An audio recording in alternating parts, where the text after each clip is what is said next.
For today's kernel, I'm jumping back into the Apple Podcast reviews that you've all been leaving me. This one came from Fazak61. I'm really hopeful that I did not mess that up too badly. Fazak61 said, "This podcast is packed with solid knowledge and tips that are practical. It is laid out in a way that is not intimidating, and he makes people feel at ease and inspired." Thank you so much for those really kind words. That's all I can hope to do on this podcast. I appreciate you leaving this review and hope you enjoy today's episode.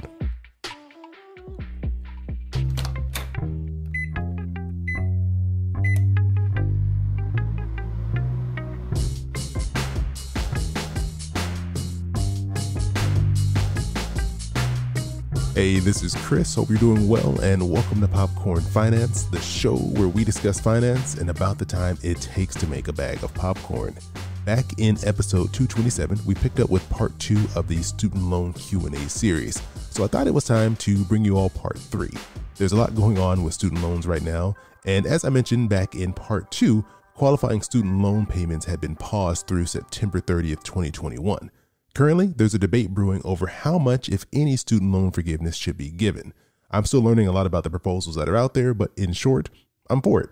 I've never personally had any student loans myself, but it wouldn't bother me at all that someone else would benefit from this proposal, and that it could potentially have a life-changing effect for them. I'm also in favor of free college in general, but that's a topic for another day and another episode. So I'm still learning about this topic, and I'm looking forward to better understanding the proposals that are out there. For today's episode, though, I'm joined again by Robert Farrington of thecollegeinvestor.com, and he's going to tackle another one of your student loan questions. I broke this into 2. This is all from lava_first_site. Lava at first sight. I get it now. That's pretty Lava good. Okay. at first sight. I like it. Yeah.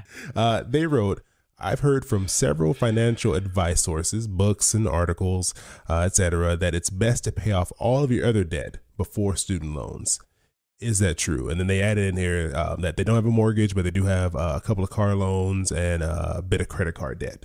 There's so many strategies when it comes to paying off debt, and there's no one size fits all. It's why we call personal finance. It's personal. You have to choose something that works for you. Maybe you're a math type person, and the math type way to pay off debt is the debt avalanche, where you line up all your debt by interest rate and how much you're paying each month, and you pay off the highest percent first. Student loan debt typically isn't that bad, especially if you have a recent loan. I mean, the loans that kids are getting today, 2.8%, not bad. But when I borrowed in 2007 at this point in time, I was at 6.8%. Still not terrible, but not amazing. But sometimes these car loans could be a lot more than that, or credit cards. Whew, they can be really up there. So The mathematical approach is pay off the highest interest debt first. That's the debt that's costing you the most money every month. But it's not necessarily as sexy or fun as other approaches. There's the debt snowball, which is you knock out your smallest debt first. And the reason is killing off debt quick gives you feel goods and makes you feel psychologically better. I'm a winner. I can do this. I can get through it. And then you just keep rolling that amount into other loans. I'll tell you, mathematically, at the end of the day, we're saying all your debt's paid off in 5 years. We're talking tiny bits of dollars difference between the two strategies. Yes, there is a difference, but I would rather you do the one that you're going to stick with and be successful at. So whatever feels best to you is the way to do it. I'll also tell you that student loans have a lot of options. So your credit cards, your car loans, your mortgage, things like that, they don't have helpful options to pay back the loan, right? Whereas student loans have income-based repayment plans. They have loan forgiveness potential. And right now we're recording this in the pandemic. You have things like the 0% interest, 0 payments due. You don't get that benefit with other loan types. So that's where it could really make sense to pay off that other type of debt first before you start tackling your student loans. Part 2 of her question is it better to make extra payments as you can if you're on an income-based repayment plan, or save up separately and then pay a bunch of, a large lump sum amount all at once? Maybe. Once again, it really depends. So first off, why are you on an income-driven repayment plan? If you are qualifying for any type of loan forgiveness program, do not ever make an extra payment on that loan. I want to see you maximize the amount you get loan forgiveness for. Income-based repayment plans are what qualify you for public service loan forgiveness. Even the plan by itself has loan forgiveness built in at the end of it. So please don't make extra payments if you're not planning on paying off the loan because you're going to get loan forgiveness. You're just throwing away money. Now, on the flip side, if you're only on income-based repayment because it's temporary, you don't qualify for loan forgiveness, it's really just a stopgap in your budget, I would say throw it as fast and as much as you can at that loan every time you get an extra little bit of money. It's sometimes easier to just sink it into your loan so you're not tempted to touch it in a savings account or spend it, do something else. It's all on your mindset, how you personally feel about money. But if that money is just going to burn a hole in your pocket, just throw it at your loan and it just makes it easier. Yeah, get it away from yourself. Because I know I can't be trusted with extra money. If it's sitting there, I'm going to spend it more than likely on food. Right. There you go. And so if that's how you feel about things, just throw it at your loan. It's not going to hurt. But if you're going for loan forgiveness, and I see this all the time, especially in a lot of the debt-free communities, they say like, oh, you got to pay off your loans, But it's like, you qualify for loan forgiveness. Like, why? Why are you going to throw that extra money? Could go towards your next financial goal. It could go so much further when you're just going to get your loan forgiven anyways. Like, don't throw extra money at loan forgiveness loans. That's a great point. Yeah, because I think it's so tempting. I think sometimes like that pressure, like, oh, I got to get rid of this, even though you've kind of already set up a plan. You know what you want to do, but it's tempting to want to see it go down, and you don't have to see that large balance. It is because when you're on those income-based repayment plans, your loans typically don't go down. For most people, they're going up because you're not paying enough every month to make a dent in the loan. And it's really traumatizing sometimes just emotionally to see that.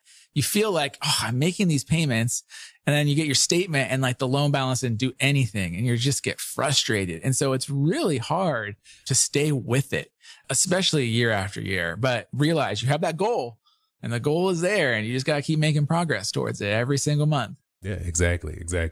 Robert, thank you so much for going through all these questions with me. This was actually a lot for me too. This is my education session to learn from you, get some of this student loan knowledge that you've had here. So I want to know if you can let everyone know, where can they go find you? If they want to hear more from you, if they want to learn more from you, where should they go? Yeah, you can come to thecollegeinvestor.com. We have everything you could ever want to know about student loans there. And if you like to listen, which I'm sure you do, you can catch our podcast, The College Investor Audio Show, on your favorite podcast platform. See, I love that you have a podcast because sometimes it's like intimidating to pull up a student loan article and you're like, oh, I don't know if I can do this. But then a podcast, you can just casually listen to while you clean the house, go for a drive, learn more about how you can handle your student loans and do it the right way, and not just, jump in and listen to your friend who's giving out bad advice.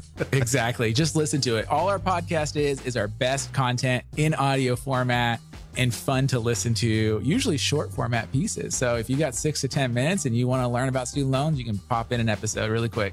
Oh, perfect. I'm putting a link to all that in the show notes. That way people can definitely go subscribe and take a listen. Perfect. Thank you. Big thanks again to Robert Farrington from thecollegeinvestor.com for taking some time to answer another one of your questions. After this episode, please make sure to swing by thecollegeinvestor.com if you have any other questions. He's a great resource. Put together a great site over there. Also, come join me on Instagram. You can look for me at Popcorn Finance Podcast. It's always great connecting with you there, and you get a little behind the scenes look of what I'm doing when I'm putting the show together, or maybe just some new things that are going to be coming up. As always, I appreciate you joining me here for another bag of popcorn. I hope you have an amazing rest of your week, and I'll talk to you soon. Your boy keep it poppin' like Mary Poppins.